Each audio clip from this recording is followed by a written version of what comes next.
very short book.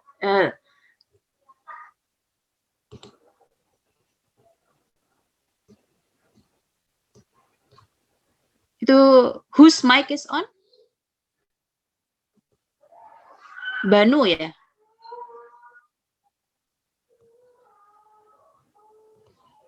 Okay. Okay. Okay. Can you hear my voice now? Yes. Okay. So now so in Muhammad Abaidullah's book today in week 9, we're going to talk about sources of financing, financial institutions, and you can see that that's in chapter 6, I think. And there's only 2 sub-chapters, which is equity-based financing and debt-based financing, yeah, which is something that you've heard millions of times before, yeah. So kok tiba-tiba ini ya? Okay, here it is. Okay, equity-based financing, yeah. In conventional banks, yeah, this is not popular, yeah. Why? Because it's not their core business, yeah. Their core business is to lend money, yeah, and then generate interest from it. Yeah, that's how they make money. That is their business model. It's the spread between how much they collect and how much they lend out, and then that spread is their profitability. Yeah, therefore, which is a debt-based transaction. So equity-based transactions in conventional banks are not popular. Yeah, for Islamic banks, they can do the traditional way of equity financing, which is investing directly in common stocks in other companies. However, similar to conventional banks, they don't allocate their funds so much in doing this. Yeah, why? Because that's not their core of business. Yeah, so therefore, Islamic banks, they follow additional equity-based products, the ones that you are very much familiar with. Yeah, the first one is called the mudarabah. Yeah, the mudarabah is tricky. Yeah, it's not a debt transaction, but is it an equity transaction? Not exactly as well. Yeah, it's not 100% equity transaction as well. Why is that? Why? You definitely know why it's not a debt transaction. Yeah. But even though we call it equity-based transaction, but why is it not 100% equity? Can someone open your mic and answer me? Kenapa ya? Kok tidak bisa disebut 100% equity-based?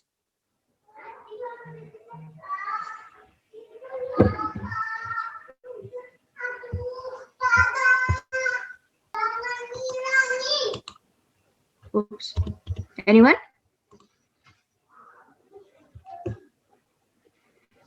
Every time I want to find my mic, how do I? Ini gimana sih ya? Mic saya mana ya? That's weird. Every time I want to mute myself, instead it changes the slide. So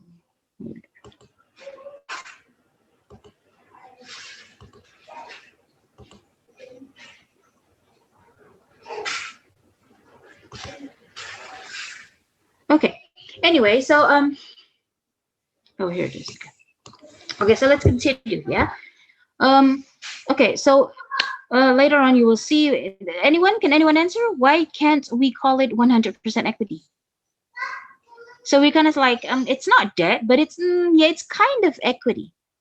Why? Hello, can you hear my voice? Yes. Bisa dengar suara saya? Okay. Would anyone like to try? Okay. All right. Okay. But you do know what a mudarabah is, right? Okay. What's the difference between mudarabah and musyarakah? Anyone?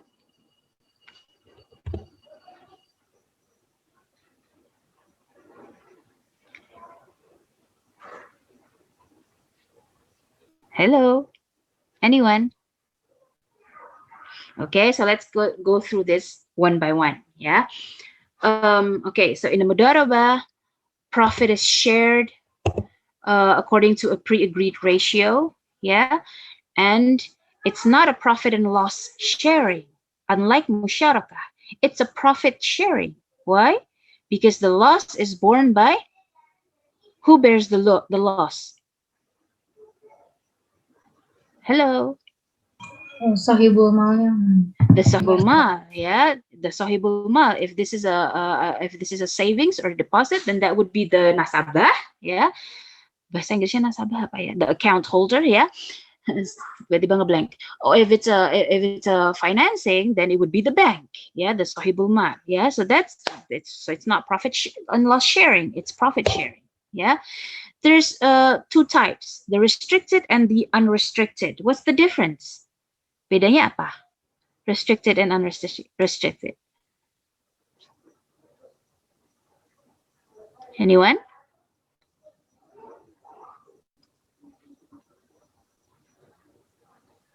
Hello. Bedanya apa ya? Anyone? Sudah pernah dapat sebelumnya ya? You've heard this before? Yep. Yes. What's the difference? Yeah. Asri I ya? think if the restricted mudoroba, the investor giving restriction to the mudorib, what to sell and where to sell, when, like that. But unrestricted, the mudorib is not restricted by the investor about what, Yes. when, and where to sell the goods. Yes. Okay. So in a restricted, the people here who put their money into the bank, they say, you cannot use my money freely for activities on that other side, di penyaluran dana di sini. Yeah, there are restrictions as to what you are allowed to do with the money that I put in your bank. As for unrestricted, you can use it freely in whatever way or shape or form that you wish. Yeah, to continue your operation. Yes, so that's restricted and that's unrestricted. And this is important because it becomes the basis in many aspects of the operations of a Sharia bank. Yeah, whether money is restricted or unrestricted. Yeah, thank you, Asri. Kemudian mudarabah is very popular. Yeah, it's supposed to be popular. Yeah, it's supposed to be a useful mode of financing for projects such as real estate, housing development, constructions, markets, buildings, corporate plans, warehouses, and so on and so forth. Yeah. What about musyarakah? Oh, this is a profit and loss, yeah, mechanism. It's very similar to mudarabah, but then there's a joint ownership. It's like a joint venture because there's joint ownership. Then you share both the profitability and also the losses. And then the one that you are very much familiar with is the declining musyarakah. What is it? It's a joint venture, yeah. But what is the end result of a declining musyarakah? What is the end game? The end result of a declining musyarakah is you gradually what? You gradually reduce the ownership, yeah, or on the other hand, you gradually increase the ownership of one party, yeah, while gradually decreasing the ownership of another party, yeah. Therefore, the rights and responsibilities regarding the asset also changes, and then at the end, the ownership falls to one particular party, yeah, be it the bank or the account holder, yeah. So that's your declining musyarakah. Okay. In a nutshell, that's your equity-based contract. Now we want to zoom in, like I said earlier, on some of the aspects that makes this equity-based contract unique. Ya, sekarang ganti bahasa Indonesia slide-nya. That's okay. Okay. Bagi hasil, ya, profit sharing, ya. is interesting. Yeah. Um, uh, uh, Mudarabah, you have to realize that this is not a loan transaction. Yeah, this is not a debt-based transaction. Yeah, so you cannot consider it as liabilities. Yeah, but you also cannot consider it as equity. Why not? Well, because uh, uh, it's different from when you invest in equity. Yeah, for example, when you invest money, yeah, you buy shares of a certain company. What do you get in return of the shares, in return of the money that you put into the company?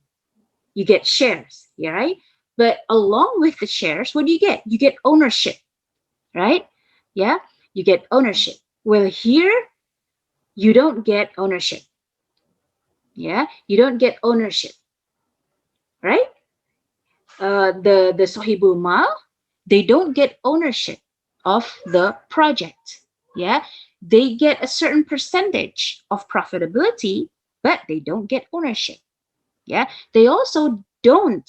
Uh, Another difference is when you invest a certain amount of money in a company, yeah, kamu menanam modal, yeah, in another company, yeah, in the form of shares, yeah, you buy shares of a company, you are guaranteed a positive return. If there's a positive return, remember when you did your corporate finance class, uh, shareholders are entitled to whatever is left in terms of the income of the company. Yeah, so there's the net income, and for that income, for that there's the revenue. Yeah, and for that revenue, you pay all the expenditures, ya, gaji karyawan, nyaur utang, bayar bunga hutang, dan lain sebagainya. And then whatever is left, yeah, you can use as dividend payments or retained earnings. So whatever the shareholder is entitled to whatever is left, meaning if there's a big positive return, you get a big positive leftover. If there's zero return, you get zero return. That's the case when you invest capital equity in companies directly. But when you do it in a mudarabah transaction, that's not the case. You don't get a guaranteed positive return. Yeah, we'll talk about this in more detail. So one, you don't get ownership of the project. Yeah, in proportion to the, apa, in proportion to the profit and sharing percentage. You don't. Yeah. Second, you don't get a guaranteed positive return. Yeah, we'll talk about, we'll zoom in on that later.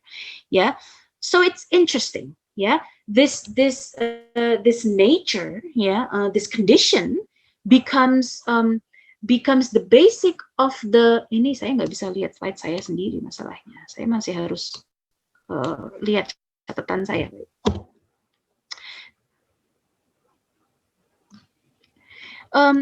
So this unique nature of mudarabah is what makes it the basis of the mechanisms of the transaction, and also the profit when you calculate the profit sharing ratio, and also when you calculate the capital adequacy ratio, yeah, the CAR. This ini the uniqueness, ya, keunikan ini tadi yang membuat menjadi dasar perhitungan segala-galanya.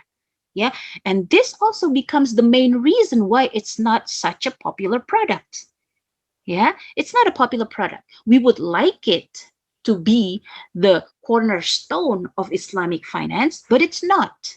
Definitely not. Why? Because of this unique properties of the mudarabah. You don't get ownership, even though it's equity, yeah, and you don't get a guaranteed positive return. Okay. Selanjutnya, ini gimana ya? Malah jadi nggak karu-karuan. Okay. There. Okay. Khan, a very popular academician in the field of Sharia finance, yeah, in 86 says that the nature of Islamic banks were designed in the beginning to absorb shocks on both sides. Yeah, the nature of equity sharing, equity-based investment is when the investors, the account holders, when they put money into the Sharia bank, it's a profit sharing business. Remember, you don't share the loss. So if there's a loss, nasabah yang menanggung. So it means that the basic idea of a mudharabah is that nasabah should be willing to bear the possibility of losing their money. Only if they bear that risk, then the Islamic bank can also bear the risk on the financing side. If something happens to the project, then the entrepreneur or the mudharib will bear the risk. It's not the sohibul mal or the bank's risk to bear. If two sides can do this, then that's how the shock will be absorbed. However, we live on a dual system. We operate, or Islamic banks operate on a dual system where not just Islamic banks are present. There are conventional banks as well. This creates an exposure for Islamic banks called the displaced commercial risk. What is that? Could someone please open your mics and explain to us what a displaced commercial risk is? Which is a unique type of exposure for Islamic banks. Apa itu? Displaced commercial risk? In your own words, how would you like to explain to the rest of us? Apa itu displaced commercial risk? Hello? Would anyone like to try? I want to try, ma'am. Yes. Who is speaking? Nggak kelihatan. Iqbal. Who is speaking? Iqbal, ma'am. Iqbal. Iqbal. Oh, okay. Iqbal Muzaffar. Okay, Iqbal Muzaffar. Okay, silakan Iqbal coba. You may try. In my words, ma'am, so displaced commercial risk is like the risk that Syariah bank have to face, kayak yang dihadapi oleh bank syariah, in consequence of dual system bank in Indonesia, ma'am. Okay. How? Betul, it's true. It's true. Yeah. How does that happen? Maybe the Sharia bank have to like profit, not profit sharing. I mean kayak bagi hasil. Gimana ya, ma'am, tapi yang sih setahu aku sih itu doang sih, ma'am, tadi. Jadi kayak konsekuensi si bank syariah terhadap dual system bank yang ada di suatu negara gitu. Okay, thank you, Iqbal. So that would be That would be an introduction, an introduction or putting a context to displaced commercial risk, But what it actually is, okay, sure, it won't be present if this weren't a dual system. It won't be present if we weren't to operate together alongside the conventional banks. But what exactly displaced commercial risk is, it's like this. We need to compete with conventional banks. Human beings, our customers are human beings. It is their nature to be greedy. It is their nature to always want what's best for themselves. Therefore, in line with this human nature of them to want something that's best for them, they will always compare us with whom? They will always compare Sharia banks with Commercial bank. Commercial banks. It is very difficult for them to close their eyes and just think of the Sharia perspective, the heavenly reward perspective. The truth to the matter is, the sad truth is that human beings, which are our consumers, they will always compare it with the ongoing rate of the market. Therefore, even though we don't like it, we say, gimana sih masa mau surga tapi ngebandingin sama aku mau surga tapi yang sana masih bisa dugem. That's not how you do it. Yeah, surga means surga. You take one path and then you don't, udah kacamata kuda, you don't look around, you don't compare. Yes, we all agree on that. Yeah, but unfortunately, that's not how the market operates. Yeah, the market still compares us, yeah, with conventionals. What does that mean? It means that they won't come to us unless we are at least comparable to the conventional counterpart. Yeah, they will never meliri. They will never go as much as look at our direction if we don't offer at least a comparable return with conventional banks. Yeah, so what is the implication for us? The implication is, remember, the nature of mudarabah is not a profit and loss sharing, it's a profit sharing, so there's a possibility of loss. Yeah, but we cannot do that because we live in a dual system.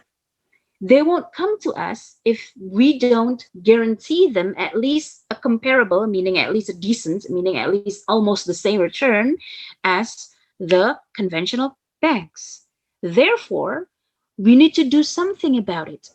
If today we get a certain return, we need to create we need to come up with an idea what to do with this high return so that we can guarantee that tomorrow when there's a loss, yeah, we don't acknowledge that loss. We don't let our clients or our nasabah, our account holders, acknowledge the loss. We give some of our returns that should be ours as an Islamic banks, we give it away to our nasabah. So it should have been ours according to the basic notion of mudarabah. But no, we give it away, we give it. Ya, kita sedekahkan kepada nasabah. Why? Because we want to be able to compete with conventional banks. So this is a displaced commercial risk because we displace our returns. What should have been ours, we give it away for the nasabah supaya mereka happy, supaya mereka nggak pindah ke conventional banks. Do you understand what I'm saying? Yes, ma'am. Yes, so it's a displaced commercial risk because we displace the returns that should be ours. Yeah, it should have been ours. Yeah, what is the solution? Well, actually, sebenarnya the solution is dakwah. Ya, dakwah yang efektif agar paham. You shouldn't compare us with conventionals. You shouldn't compare heavenly rewards with worldly reward. Ya, because if you compare, then makin susah, makin nanti bank syariah makin dikritik oleh old school. I don't want to say old school, yeah, classical apa scholars. Ya, kok sekarang bentuknya aneh-aneh sih, sekarang jadi ada income smoothing. We have to do it, otherwise no one's gonna come to us. Hanya orang-orang yang level imannya tinggi saja yang sudah tidak membandingkan dengan return duniawi saja yang nabung ke kita, and that's not enough. Itu dana pihak ketiganya tidak cukup. Kalau tidak cukup, nanti jadi tidak ada bank syariah lagi. Kalau tidak ada bank syariah lagi, kita ditelan sama sistem ribawi. Yeah, so it's difficult. Yeah, it's challenging. Yeah, okay. Okay, because it's unique. Yeah, so the AAOIFI and the IFSB, they have special requirements, special rules for investment account holders. Yeah, investment account holders are apa? People who put their funds into Sharia banks for good use. Yeah. Hati-hati AAOF, IFI, and IFSB. Some people think that they compete with each other. Yang satunya di Timur Tengah, yang satunya dari Malaysia. Actually, no, they complete each other. AAOIFI started off first, was founded first, but then having operated for 11 years, the Islamic finance scholars felt the need of creating IFSB, especially it comes especially for the issues such as corporate governance and so on and so forth. Yeah, standards, charters. Yeah, IFS. So they complete each other. They don't compete against one another. Okay. So what these two governing bodies say um, is that according to, ini salah ini nomornya, seharusnya nomor 18, seharusnya nomor 18. Kalau ini murabahah, ini salah, ini yang bikin dosen sebelumnya. I don't want to take the blame ya, kalau yang kita bikin kan yang pakai bahasa Inggris karena this is an English class, but this is ini salah ya, tolong nanti diedit, ini bukan salah, ini tentang murabahah. But the ideal way is that LPS does not guarantee, but the truth to the matter is that the LPS, lembaga penjaminan syariah, they guarantee, up to 2 billion, they guarantee, meaning that if something happens to your saving, you don't get a loss. LPS will help you out. Now, of course, again, the classical scholars, they give criticisms to this. If this is the case, then if this is the case, then it really betrays the basic notion of mudarabah. Okay. Anyway, so and this notion has to do with the capital adequacy ratio. What is capital adequacy ratio?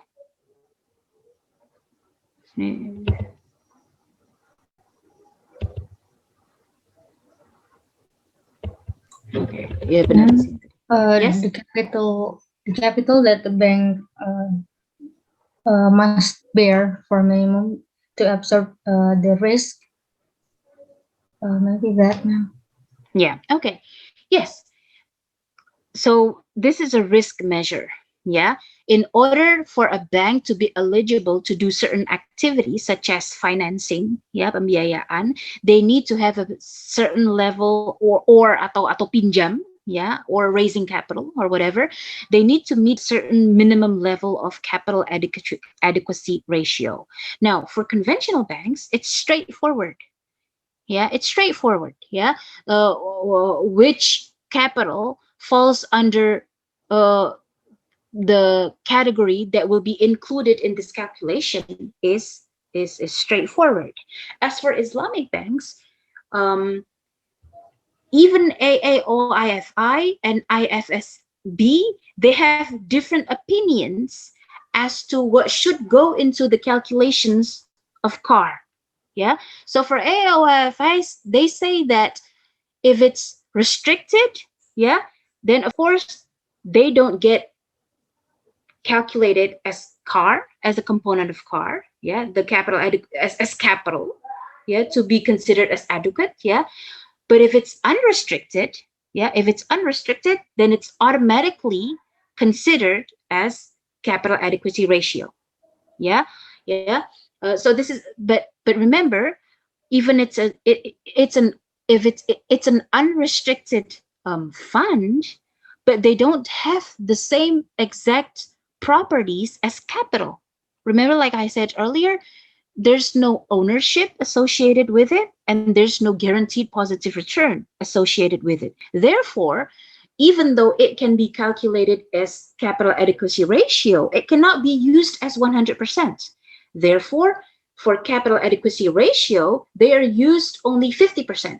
That's according to AAOIFI.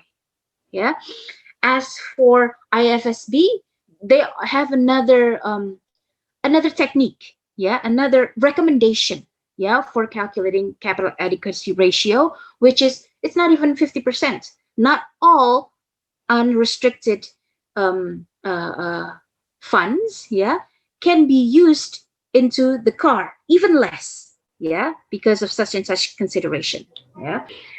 Okay, so going back to the previous slide, when we talked about displaced commercial risk, the risk of having to forego, a certain level of income or return to make the customers happy, one way of doing this, to mitigate the risk of losing customers is by engaging in something called income smoothing. You've heard this before. Income smoothing can take the form of profit equalization reserve or investment or investment equalization reserve. Yeah, but they're not the only two types of income smoothing. Yeah, there are other ways. Yeah, different financial institutions use different types of income smoothing techniques. Yeah, yeah. For example, in Malaysia, a popular form of income smoothing is to simply transfer the profit from the current retained earnings of shareholders, and then transfer a proportion of that to the accounts of the investment account holders. Yeah, unlike the PER and the IRR, where you start with you take away a chunk of your profits, or you take away a chunk of your earnings. Yeah, and then you save it for future dates when there's a loss, or you save it for future dates when the return is actually lower than the expected. But there's another way of doing it where they simply just transfer the wealth of the shareholders to the investment account holders. This is not very popular, but it exists, especially in Malaysia. Yeah. Why? Well, because at the end of the day, the return that is generated for the investment account holder, whatever pleases them, whatever makes them happy, whatever makes them keep their fund in the bank, is very much the business, or very much the worry of the shareholders. What I'm trying to say, if the investment account holders or the nasabah isn't happy, and they take away and they withdraw the money from the banks, who's going to be hurt the most? It's going to be the shareholders. Yeah, because the share price is going to tank, the worth or the asset size of the company is going to be reduced. So the shareholders are and the bottom line are the ones that will be the most affected. Therefore, it should be logical to do this income smoothing is to simply take away a chunk of income from the shareholders and then give it to the nasabah or the investment account holders. You understand what I'm saying? I hope so. Yeah. Okay. Selanjutnya, oke, loh, sama ya. Ya, ini tadi sudah saya bahas. I've talked about this before. Yeah, and yeah, ini LPS tadi juga sudah saya bahas. The truth, yeah. So this is classical murabahah, yeah, classical, yeah. When it was first introduced, this is what the founders of murabahah had in mind, ya, yang pertama ini. However, in reality, this is what we see, yeah. Therefore, because this is what we want to see, therefore there are ways to mitigate the risk, which is by doing income statements. The most standardized form of income smoothing. The most standardized form of income smoothing is the PER and the IRR, the investment risk reserve. Yeah. What about in Indonesia? Well, in Indonesia, the DSN-MUI, they have issued the fatwa, yeah, which regulates the practice of the PER and the IRR. Yeah, of course, the PER can only take place when it's necessary. Yeah, when it's necessary. Yeah, meaning when it's necessary and when it's possible. So meaning that when the actual return is actually higher than the expected, it means that there's room for us to do the income smoothing. Yeah. So, but then what's the major issue of PER and IRR? You can see here that there are 3 points here, but I would like to hear someone's opinion. Yeah, you can explain to us in your own words what you see here. Yeah, some of the main issues and the main criticisms. You can give an example. You can explain it using your own words, or give an example of this. Some of the issues and the criticisms towards the practice of PER and IRR. Apa? Kritiknya apa? What's the problem?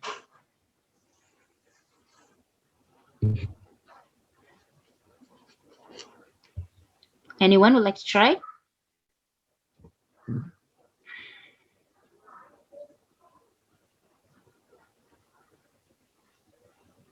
Anyone? Halo, ada yang mau coba? Okay. The biggest issue with PER and IRR is the time. Yeah. What do I mean by the time? Okay. Investment account holders, they aren't guaranteed to put their money into the bank forever. Yeah, there's no contract kecuali kalau deposito jangka panjang ya. Even if it's deposito jangka panjang, Islamic deposits, yeah, there's still time to maturity. There's still a maturity date. Yeah.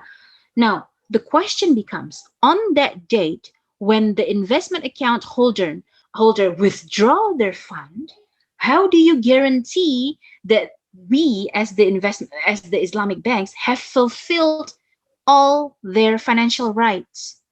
Because remember, there was one point in time when we generate a certain return where we use their investment, yeah, but we didn't give them all the return. We withhold some of the return and we save it for later dates when we think there's a loss.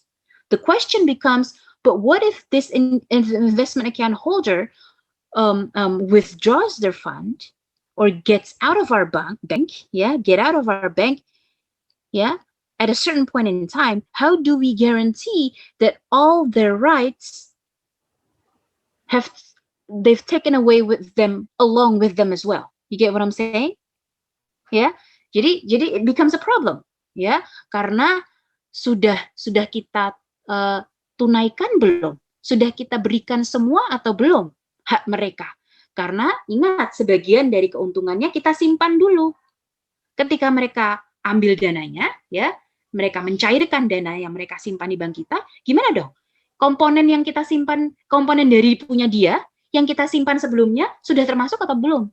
Yeah, there are ways to try to calculate this, but in the end, it turns out that we can still never be sure. Yeah, that's one criticism. Yeah, and then of course the major criticism is that's going against the basic notion of mudarabah, where you don't share the loss. Yeah, gitu. Okay. Selanjutnya. So one of the major difference between classical mudarabah and today's mudarabah is that in classical mudarabah, they're usually a lump sum. Yeah, so you set the date and time, and then the money that is needed you give away. Yeah, but nowadays it's not as easy as that. Yeah, sometimes they occur in installments, in periodics, yeah. And then another difference is in the past you don't accompany it with a certain contract, yeah, but now you do. Can you give me an example of what other contract could be attached to a mudarabah contract? Contohnya misalkan lembaga penjaminan simpanan atau LPS. What type of contract do they have? So in an investment account holder, when they put their money into a Sharia bank using a mudarabah contract, actually attached to that transaction, there's another contract between LPS and the Bank Syariah and the investment account holder. Do you know what type of contract it is? Akadnya apa, I mean? Dengan LPS. Antara LPS, Bank Syariah, dan nasabah itu akadnya apa? And this is only present in modern mudarabah. Ya. Akadnya apa LPS? Ada yang mau coba? Gampang sekali. Come on, you know this. Akadnya apa? Lembaga penjaminan simpanan. Akadnya apa? Come on now. Kafalah bukan? Yes, kafalah. Ya, akadnya kafalah. Ya, yang digunakan saat ini di Indonesia akadnya kafalah. Ya, jadi ada jaminan. Ya, however, sebenarnya bisa satu lagi akadnya, yaitu Ada opsi satu lagi which is used in other countries as well. Jaminan ini in other Islamic countries, jaminan terhadap banking fund ini could take another form which is gampang juga. Yang agak mirip-mirip? Rohan, gadai. Bukan pegadaian. It has, remember, this only occurs if there's a downside return. Kalau ada negative return, you're not certain. LPS hanya baru akan membayarkan jika ada loss. Kayaknya akad apa yang cocok? Come on now. Hanya jika ada loss.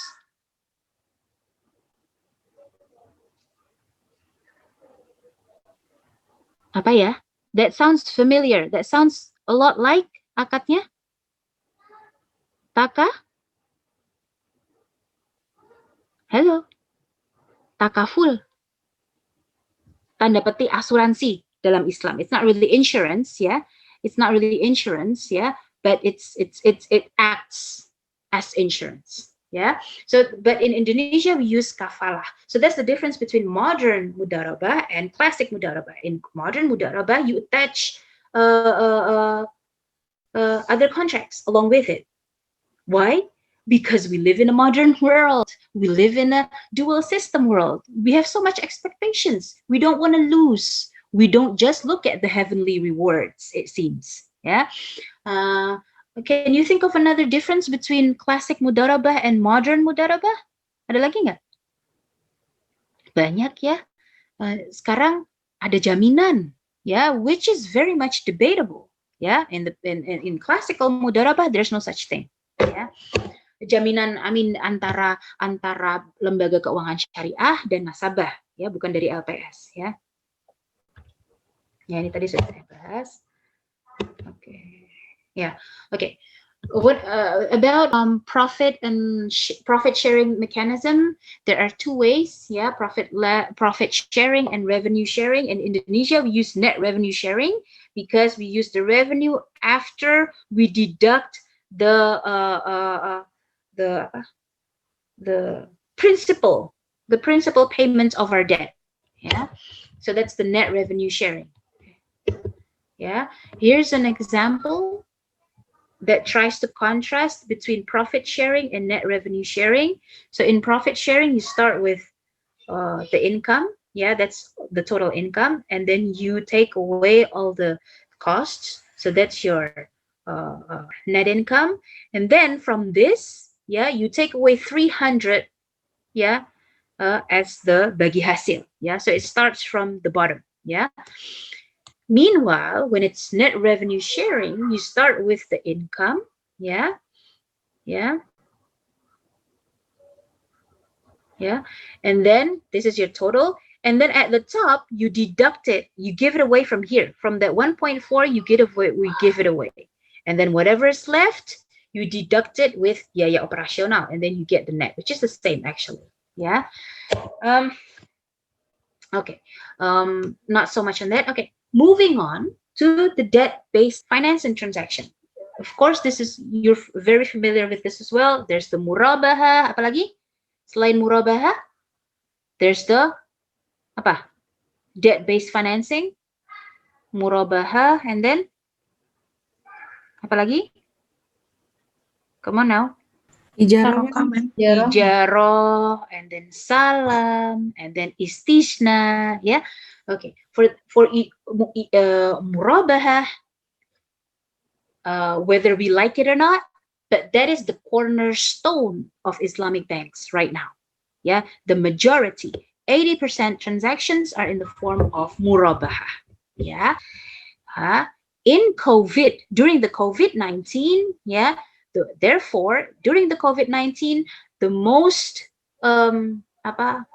konflik, ya, baik di pengadilan pengadilan biasa maupun di pengadilan agama, is in the form of murabahah transactions. Yeah, the government also said the government encourages Sharia banks to incorporate or to take into consideration the COVID-19 situations. Yeah, so they encourage Sharia banks to empathize, yeah, to do refinancings, yeah, with their murabahah products, yeah. So what that means is they sit down with the people uh, that borrow money from them, yeah, using a murabahah contract, and then we restructure the financing. For example, reducing the bagi hasil rate or expanding the time horizon, give them more time to provide the bagi hasil, and so on and so forth.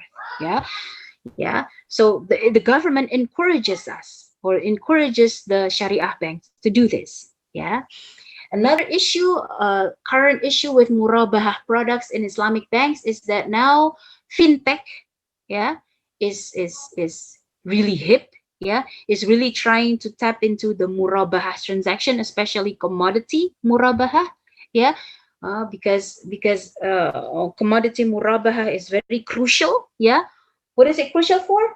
For liquidity, the liquidity of banks, interbank, ya. Jadi transaksi interbank antar bank, jadi transaksi antar bank itu they heavily rely on murabahah atau commodity murabahah, ya. Therefore, in order to achieve efficiency, fintech companies are very aggressive in tapping on the murabahah commodity market, ya.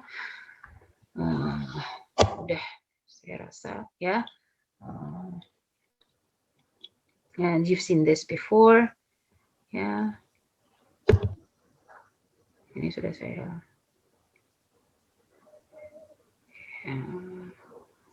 Yeah. Another issue is, can there be a discount if you pay early for a murabahah? Yeah. The answer is yes, there can be a discount, but not a repricing.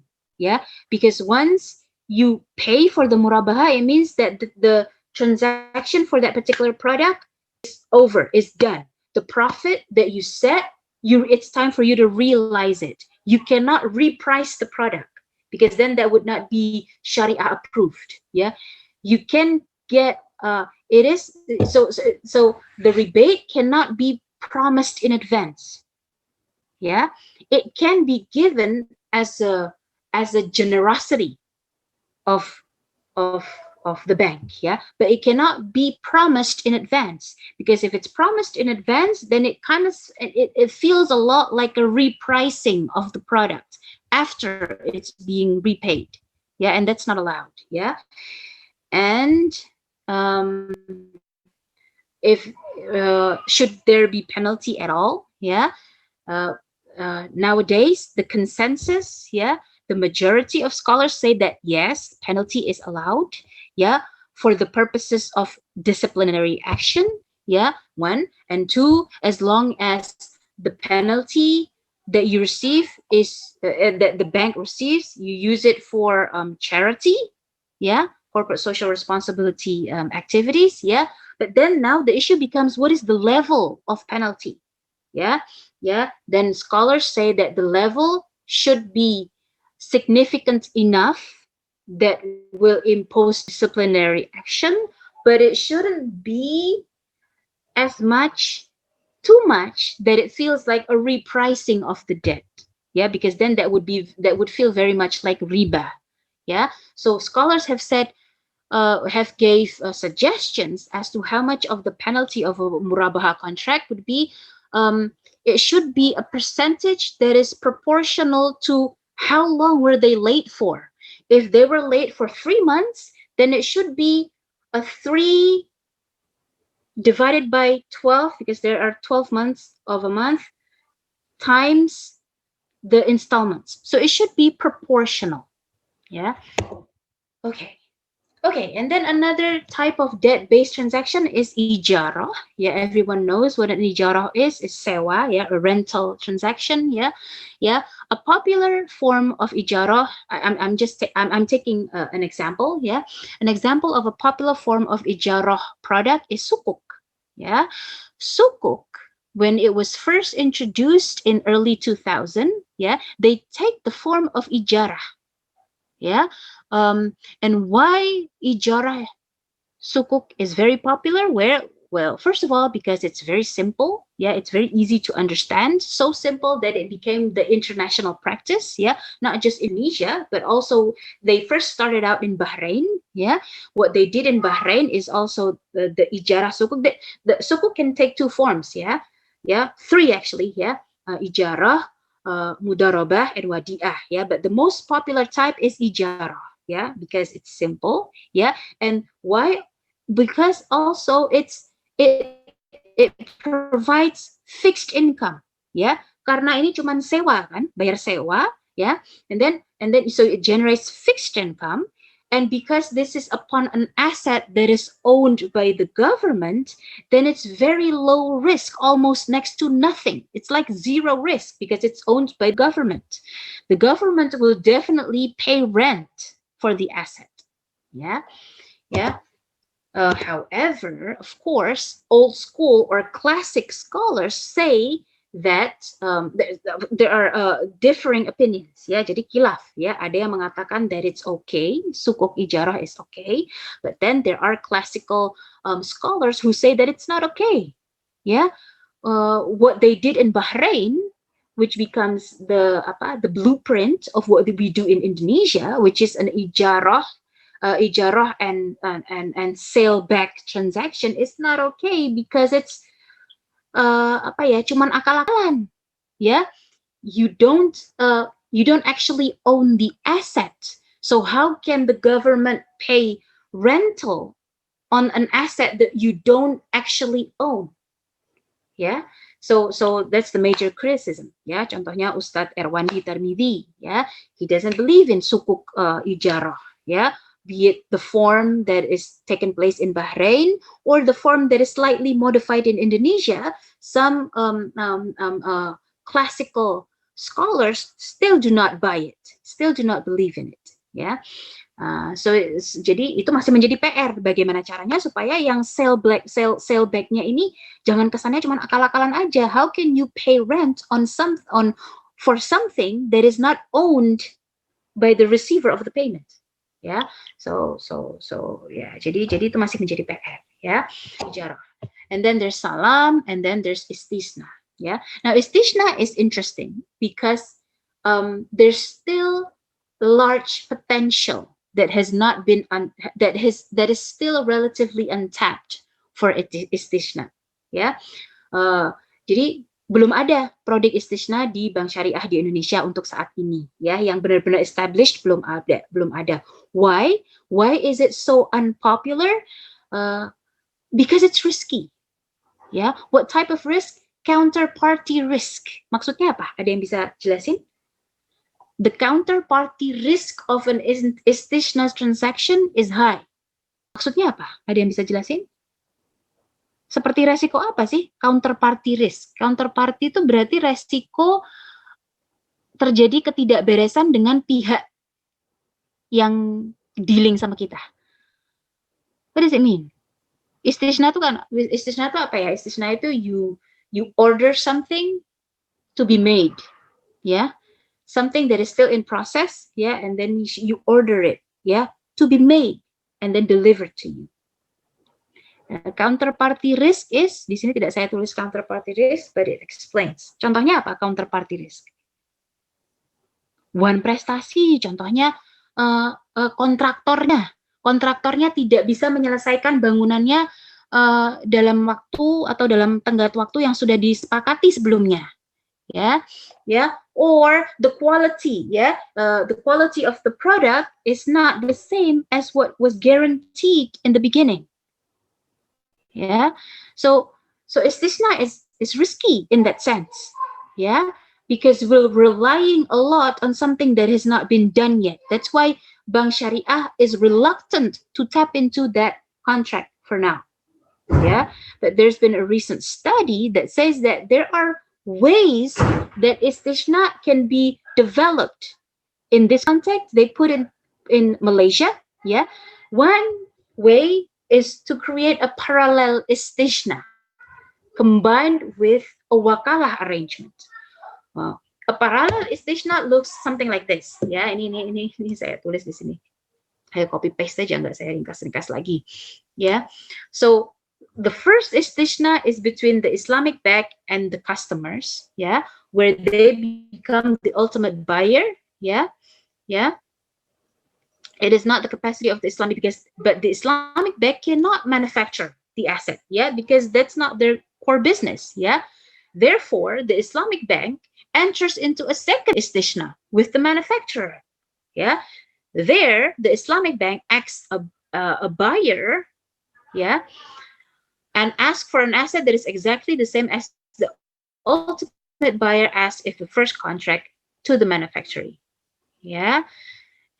Along with this parallel istishna, they also enter into a wakalah contract with the customer, where the customer acts as an agent or a wakil, where the customer can directly supervise the work of the manufacturing process. So it's no longer the concern of the bank. Now the customer can tell the manufacturer to say, okay, I want the house to have this specs. Yeah, I want a bajaringan. I want this type of paint. I want this type of stone for the floor, and so on and so forth.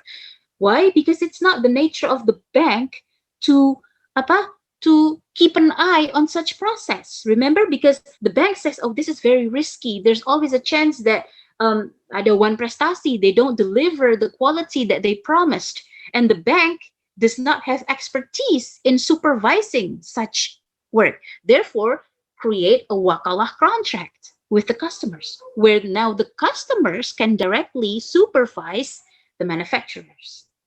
Yeah, so this is a suggestion of how an istishna could be employed by Syariah banks, because right now housing, ya, pembiayaan untuk perumahan itu masih kurang. Yeah, people need more housing opportunities. Yeah, so istishna could be an option with a few adjustments. Ini tadi salah satunya adalah paralel dan ada wakalah untuk mengurangi resiko yang ditanggung oleh bank, karena mereka nggak bisa cuman nyuekin apa aja yang terjadi, whatever the manufacturer does.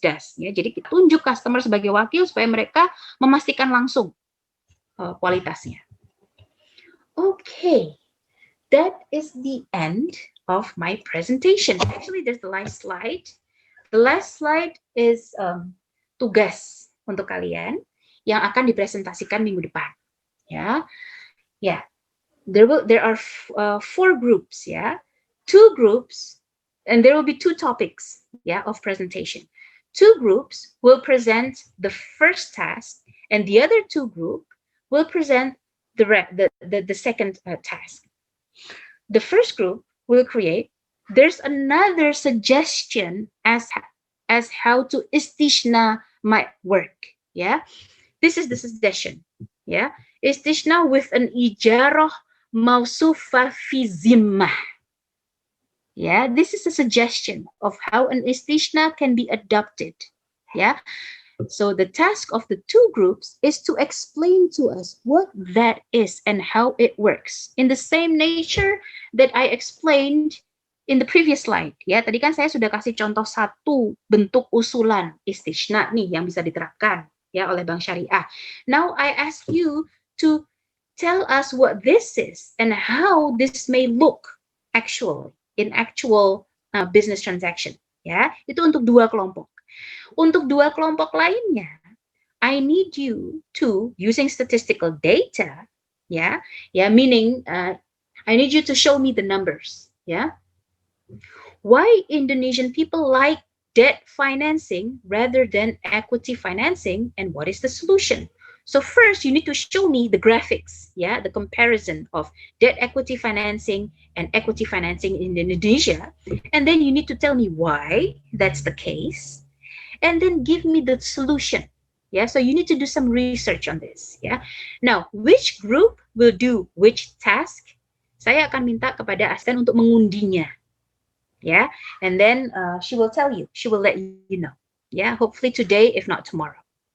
Okay, ada pertanyaan sampai di sini? Saya kasih waktu 5 menit ya untuk bertanya, karena ini udah hampir jam 10:20 ya, hampir 10:30. 5 minutes for questions. comments, or do you have anything that you would like to ask regarding the task?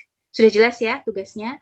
Ada dua, nanti ada dua kelompok yang menjawab pertanyaan pertama, nanti akan ada dua kelompok yang menjawab pertanyaan kedua, nanti akan diuji. Gitu. Dan ini paralel dengan kelas satunya. This is something that we agreed on. Do I have any questions? Hello?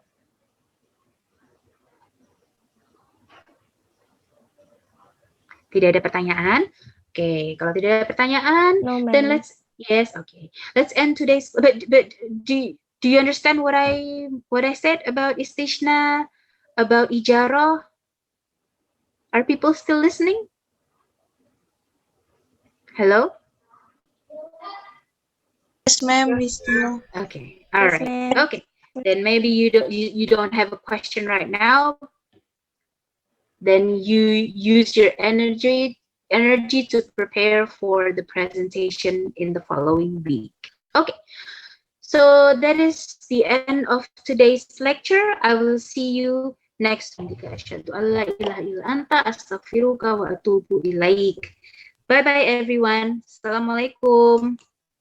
Stay healthy. Waalaikumsalam. Thank you.